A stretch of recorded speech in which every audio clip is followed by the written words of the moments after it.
남성과 여성의 성평등의 문제는 오늘날에 특히나 아주 민감한 주제, 민감한 이슈가 됐습니다.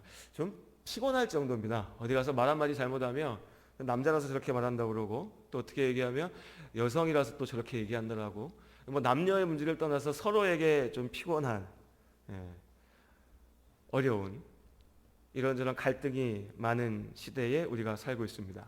아주 극단적으로 편향된 문제들이 아주 심각해지기도 하죠. 뭐 일베니 워마드니 하는 얘기 들어보셨을 겁니다. 한쪽에서는 지나치게 남성 우월적으로, 그러니까 남성 우월이 아니라 여성들을 혐오하는 것으로 범죄의 수준에서 이야기하는 무리들이 있는가 하면, 또 반대로 그것에 대해서 복수한다는 핑계로, 저는 핑계라고 생각하는데, 역시 마찬가지로 남성을 혐오하고 남성을 모욕하는 것을 마치 자신들의 권리인 것처럼 주장하는 사람들도 있습니다. 세상에서 제일 어리석은 일 같습니다. 우리 중 누구도, 이 땅의 누구도 누군가 아버지의 딸이고 남편의 아내이고 아이들의 어머니죠. 마찬가지로 이 땅의 모든 남자들은 누군가 어머니의 아들이고 아내의 남편이며 내 딸의 아버지가 됩니다. 그런데 거기 서서 남자를 혐오하고 여자를 혐오하는 것, 이것처럼 어리석은 일이 없을 겁니다. 원래 오늘 설교의 제목을 어머니 됨의 소명 그리고 아내 됨의 소명이라고 하려고 했는데, 이렇게 제목을 붙여놓으면 목사님이 남자니까 여자는 맨날 아내 역할만 하고 어머니 역할만 하라고 오해하시는 분들이 혹여 계실까봐 우리 교회는 없으실 거라고 생각하지만, 그래서 다 빼고 그냥 소명이라고만 제목을 붙였습니다. 남성에게도 마찬가지죠. 아버지 됨의 소명, 남편 됨의 소명이 우리 가운데 있습니다. 이런 설명을 지금까지 붙여야 된다는 게 요즘 세상을 살아가는 불편함입니다. 서로 간에 오해와 갈등과 미움이 있기 때문이죠. 이런저런 불필요한 오해를 피하기 위해서 말씀을 시작하기 전에 몇 가지 전제를 분명하게 우리가 기억하기를 원합니다. 먼저는요, 하나님 앞에서 남자와 여자는 모두가 동등하고 사랑받는 주의 자녀가 되는 줄로 믿습니다. 아무런 차별이 없습니다. 남성이 우월한 것도 아니고 여성이 우월한 것도 아닙니다. 하나님께서 우리를 동등하게 창조하셨고 그 동등한 가운데 우리를 사랑하신 줄로 믿습니다. 이 분명한 사실이 하나님의 말씀 가운데 있는데, 이거를 무시하고 남자가 먼저니 여자가 먼저니 싸우는 것, 이건 어리석은 일입니다. 다만 또한 분명하게 기억해야 될 것은, 우리가 모두 동등하게 하나님 앞에 서 있지만 그 가운데 특히 가정에서 그 대표성은 남성에게 있다는 거죠. 근데 여기서 대표성은 다시 한번 말씀드리지만 어떤 우월의 관계를 이야기하는 게 아닙니다. 대표한다고 해서 남자가 위에 있고 여성이 아래에 있는 것이 아니라는 거죠. 말 그대로 한 가족을 대표하기 위해서 하나님께서 세우신 질서 가운데의 대표의 자리를 가장이 갖는다는 겁니다. 이것은 남자가 남성의 우위에 서기 위해서 주장하는 것도 아니고 여성이 더 차별받는 것도 아닙니다. 하나님께서 세우신 질서입니다. 그러니 하나님의 말씀을 믿는 우리는 그 질서 가운데 따라야 될 것입니다. 이것이 첫 번째죠. 그리고 두 번째는요, 부부는 세상의 어떤 관계보다도 중요한 관계라는 사실입니다. 간혹 오해하는 분들이 있습니다. 피가 불보다 진하다고 얘기하죠. 하지만 성경의 말씀으로 따져보면요, 그 피보다 더 진한 것이 남편과 아내, 부부의 관계입니다. 나를 낳아준 부모님은 내가 장성하게 되면 이제 내가 그들을 떠나야 되는 겁니다. 물론 여기서 떠난다고 해서 이제 관계가 완전히 단절이 되고 뭐 남이 된다는 건 아니지요. 하나님께서 우리에게 부모의 말씀 앞에 순종하라고도 말씀하셨습니다. 관계의 절대적인 단절을 얘기하는 건 당연히 아닙니다. 하지만 우리가 장성하게 되면 부모를 떠나서 내 남편과 내 아내와 함께하는 것이 하나님께서 우리에게 주신 관계의 본질입니다. 그렇기 때문에 우리가 가장 중요하게 생각해야 될 관계가 여기에 있습니다. 부부의 관계. 사랑하는 남자와 여자의 이 관계가 모든 관계의 중심에 있다는 것을 우리가 기억해야 됩니다. 그리고 마지막으로요, 이 모든 질서는 사랑 위에 서야 합니다. 하지만 너무나 안타깝게도 우리가 알고 있는 것처럼 죄로 인하여서 이 사랑의 관계가 파괴되었죠.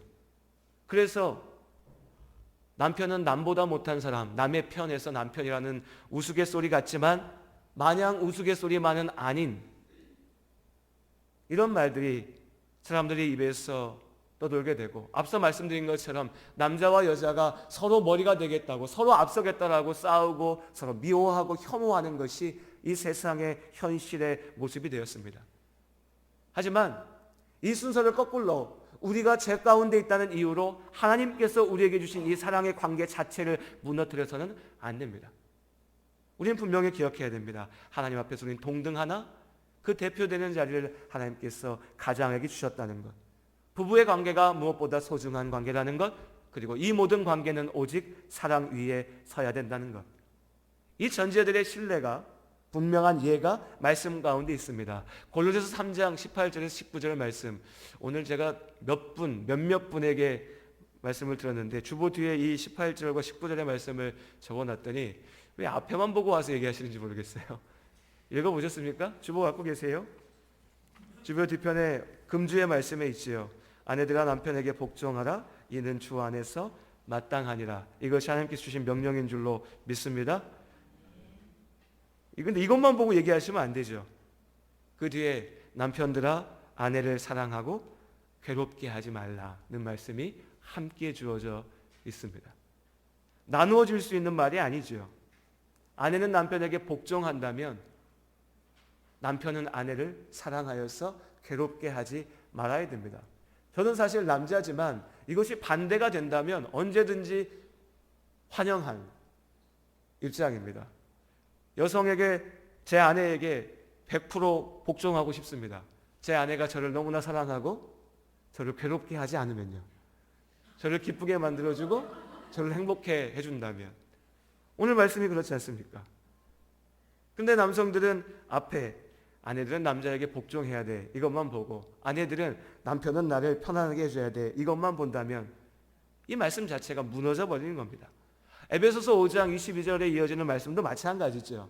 아내들에게는 주님께 하듯 남편에게 복종하라고 명령하셨습니다. 주님께 하듯이, 하나님 앞에 와서 기도하듯, 아버지의 말씀 앞에 순종하듯 남편에게 복종하라고 말씀하셨습니다. 남편에게는 뭐라고 얘기하셨죠? 주님께서 교회에게 하시듯 사랑하라. 내 목숨을 다 내놓을 만큼 사랑하라. 우리 주님께서 말로만 사랑하지 않으셨지 않습니까? 내 모든 것을 걸고 사랑하셨습니다. 그것이 하나님께서 부부의 관계 가운데 원하시는 사랑입니다. 이 관계를 전제로 하고요, 전제로 하고 오늘은 여전도의 헌신 예배이니 우리 여신도분들에게, 이 자리에 계시는 모든 여성분들에게 하나님의 말씀을 함께 전하고자 합니다. 여성에게 하나님께서 주신 가장 분명하고 중요한 소명이 바로 아내 되는 것과 어머니가 되는 것입니다. 오늘 창세기 3장 16절의 말씀에 보면요, 여인에게 준 벌이 이 두 가지의 소명, 아내 되는 것과 어머니 되는 것과 연결되어져 있습니다. 16절의 말씀을 같이 한번 읽어보실까요?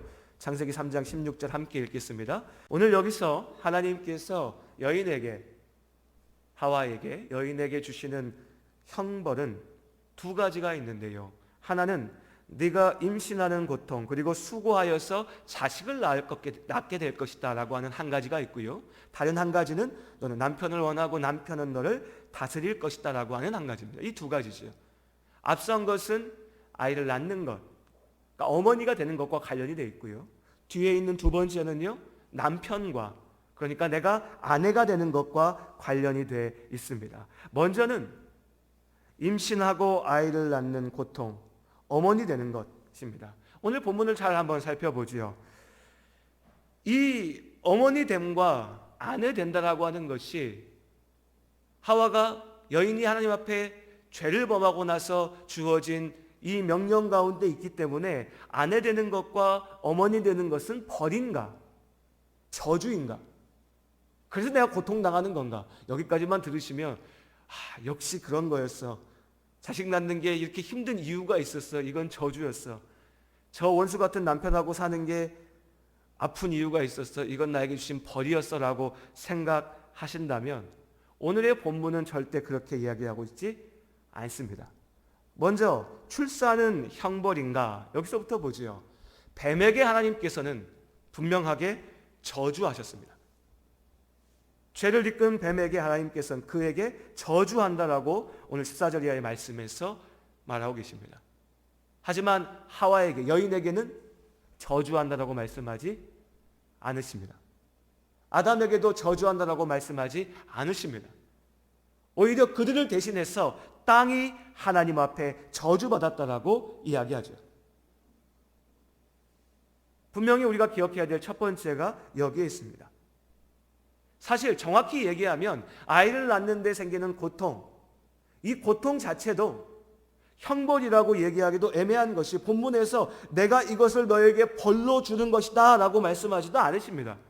그러니까 이것이 형벌일 수도 있지만 죄로 인한 타락의 결과 그 자체일 수도 있다는 겁니다. 내가 죄를 졌기 때문에 이 고통이 나에게 주어진 것일 수 있다는 거죠. 어쨌든지 간에 임신과 출산은 그 자체로 벌이나 저주가 아니라 그 임신과 출산 가운데 주어지는 고통이 우리의 죄로 인해서 우리에게 주어진 것이라는 겁니다. 그렇다면 임신은 원래 있는 것인가? 어떻게 생각하십니까? 한번 생각해 보신 적 있으세요? 아담과 하와는 죄를 짓지 않았어도 아이를 낳았을까? 저도 이 질문을 한 번도 해본 적이 없는데 오늘 말씀을 준비하면서 그 질문을 해봤습니다. 그럼 아담과 하와가 죄 짓지 않았어도 아이를 낳았을까? 성경에서는 거기에 대해서 분명한 답을 주지는 않지요. 하지만 창세기 1장 27절과 28절의 말씀을 보면 사람을 창조하시고 하나님께서 사람에게 주신 명령이 이 땅 가운데 생육하고 번성하고 충만하라는 것이었죠. 둘만, 아담과 하와 둘이서 이 세상 가운데 충만하라고 말씀하신 것 같지는 않습니다. 그러고 보면 어쩌면 이들이 죄 짓지 않았어도 하나님께서 창조하신 그 창조의 질서 가운데 아이를 갖고 출산하는 것이 하나님께서 여인에게 맡기신 소명이고 본분이었을 수 있습니다. 그리고 그 가운데에 고통은 없을 것이고 그 출산으로 인하여서 주신 축복과 은혜와 사랑의 관계만이 가득했었겠죠. 이것이 하나님께서 본래 계획하시고 주셨던 어머니됨의 모습일 수 있다는 겁니다. 온전한 사랑 가운데 누리는 축복이지요. 하지만 문제는 죄로 인해 우리 가운데 생겨났습니다. 고통이죠. 고통, 아픔, 아이를 낳는 것의 아픔, 임신하는 것의 고통, 더 나아가서는 오늘날에 아이를 갖지 못하기 때문에 가슴을 치며 눈물 흘리는 그 고통 또한 여기 가운데 포함될 것입니다. 이 모든 고통의 시작은 죄였습니다. 이어지는 두 번째의 문제를 같이 보시죠. 너는 남편을 원하고 남편은 너를 다스릴 것이니라. 남편 간의 관계는 어떤가요? 오늘 본문의 말씀을 보면요, 너는 남편을 원한다라고 번역이 되어 있는데 보다 정확한 원어의 표현으로 이야기하면 네가 남편을 욕망한다라고 이야기하고 있습니다. 이 욕망한다라고 하는 것이 여러 가지 의미로 이해될 수가 있습니다. 그러니까 여인이 남편에게 사랑받고자 한다라고 이해될 수도 있고요. 또 다른 의미에서는 여성이 남성이 차지하고 있는 그 가장의 자리, 그 리더십을 차지하고 싶어 한다라고 이해될 수도 있습니다. 내가 더 머리 위에 서고 싶다고 하는 것이죠. 어떤지 간에 이 여성의 욕망이 남성과 충돌하게 됩니다. 그래서 이 관계가 깨어지기 때문에 남편이 아내를 사랑으로 돌보고 함께하고 이끌어가는 것이 아니라 이어지는 남편이 너를 다스릴 것이다 라고 하는 것은 마치 폭군이요. 폭군 아시죠? 폭군. 옛날에 연산군과 같은 자기 마음대로 다스리고 폭력을 행사하는 왕이죠. 마치 폭군과 같이 사랑해야 될 아내를 고통스럽고 괴롭게 만들어버린 겁니다. 이것이 또한 죄로 인하여서 만들어진 관계인 거죠. 그러니까 무엇입니까? 여기서도 마찬가지로 남편과 아내됨의 관계 그 자체가 형벌인가요? 그렇지 않습니다. 그 자체가 저주인가요? 그렇지 않습니다. 문제는 죄지요. 죄로 인해서 관계가 깨어진 겁니다. 그래서 사랑 가운데 있어야 될 부부가 사랑하지 못하고 특별히 아내가 남편으로 인해서 괴로움을 당하고 짓밟히고 지배당하는 문제가 여성들 가운데서 나타나게 된 것이죠. 이 말씀을 정리해 보면 어머니가 된다라고 하는 것은, 그리고 아내가 된다라고 하는 것은 하나님께서 여성들에게 맡기신 본질이고 소명이고 축복인 줄로 믿습니다. 하나님께서 이 모든 소명들을 맡기신 겁니다. 그런데 죄로 인하여서 고통이 생겨난 거지요. 여성분들이 기쁨으로, 그 자체로 행복함으로 감당해야 될, 감당이라고 표현하는 것도 맞지 않은, 내가 기뻐해야 될 그 축복의 자리가 고통의 자리가 됐고 괴로움의 자리가 된 겁니다. 왜요? 죄 때문에요. 죄로 인하여서 가정이 깨어지고 죄로 인하여서 모두가 고통 가운데 던져지게 된 것입니다. 이 문제에 대해서 오늘날 세상이 주는 답은 어떤 것이지요? 세상은 뭐라고 얘기합니까? 여성분들, 남편이 나를 힘들게 하고 자식 낳는 것이 괴로우니 세상이 주는 답은요? 결혼하지 말고, 아내가 되지 말고, 아이를 낳지 말고, 어머니가 되지 말고 그냥 내가 혼자 행복하게 즐겁게 기쁘게 살자는 겁니다. 다들 아시잖아요. 오늘날 그렇게 얘기합니다. 이것이 세상이 주는 답입니다. 실제적인 문제이기도 합니다. 여성분들이 부딪히는 문제가 여기에 있으니까요. 세상이 주는 이 답이 그럴듯하게 보이기도 합니다. 남편 때문에 속상해 죽겠는데 그래 내가 뭐하러 결혼해? 조금만 시간이 지나 보십시오. 저는 너무 불 보듯이 뻔하게 보입니다. 불과 10년, 20년의 시간만 지나면 이제 평생 혼자 살았던 사람들로 인한 사회적인 문제가 생겨날 겁니다. 내가 혼자 살았기 때문에 괴롭고 아프고 힘들고 이것이 내 인생의 실패였고 온갖 문제들이 거기서 또 생겨날 겁니다. 가정이 파괴된 심각한 결과가 우리 눈앞에 나타날 겁니다.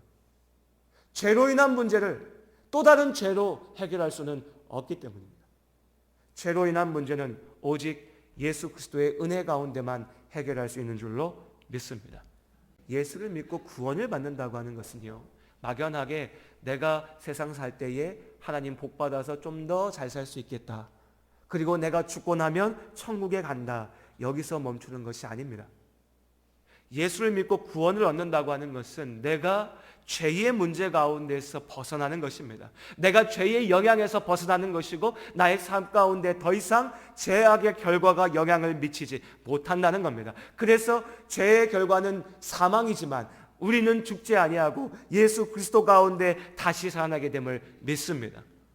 그렇다면 예수 그리스도를 믿는 우리의 관계 역시도 주의 은혜 가운데 회복되어야 되는 겁니다. 그것이 구원이고 그것이 예수 믿는 성도의 삶입니다. 그것이 예수를 믿는다라고 이야기하는 우리의 길이어야 됩니다. 예수를 믿는 주의 하나님의 딸이 된 우리 모든 성도님들에게 어머니됨과 아내됨이 하나님께서 주시는 온전한 축복의 자리임을 기억하시기를 주님의 이름으로 권면드립니다. 이것이 우리의 구원의 열매가 되어야 됩니다. 그러기 위해서 우리가 분명히 기억해야 될 게 있습니다. 먼저는요, 이 자리에 계신 우리 신도분들, 예수 그리스도의 복음의 빛 가운데서 우리 각자의 삶을 바라보는 지혜가 있기를 소원합니다. 제발 좀 부탁드리는데, 난 괜히 결혼했어, 내 남편이 내 원수야, 그럴 수 있습니다.